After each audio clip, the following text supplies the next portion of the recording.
The Prime Minister has dismissed Labor's claim he would privatise Medicare as the biggest lie of the election campaign. Bill Shorten is still framing next month's poll as a referendum on Medicare. But Malcolm Turnbull utterly rejects Labor's assertion that a coalition government would sell its payment system to banks or multinationals. Here's National Affairs correspondent Greg Jennett.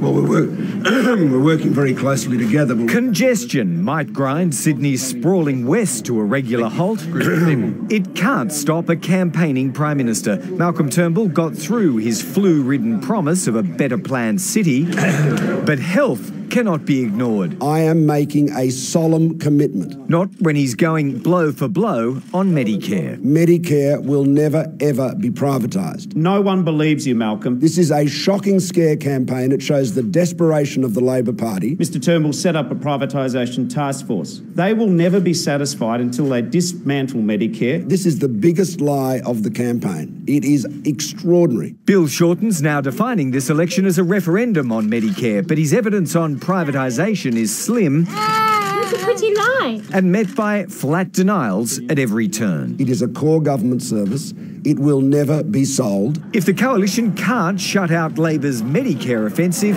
it can take the fight up on its favoured fronts. Bill Shorten even wants to go to war with someone like me. Enter Andrew, the negative-gearing, bank-loving tradie who's down tools to reduce the Liberal re-election campaign to this. So I reckon we should just see it through and stick with the current mob for a while. The coalition's ad and Labor's Medicare onslaught suggest the time for positive plans is over. The last 2 weeks are when the negative attacks and the big spending advertising are stepped up. That's on top of the $3 million the major parties have already splurged. Labor's investments lost on Christian Kunda. And I said, look, don't worry, I'm Muslim, it's okay. The Muslim trainee doctor's being dumped as the ALP's candidate for the unwinnable southern New South Wales seat of Farrer. As soon as I was made aware of this issue, we immediately accepted his resignation, full stop. The evidence shows... His failing? The candidate didn't declare a long friendship with Uthman Badar of the extremist group Hizb ut-Tahrir. I'm also sorry to the party,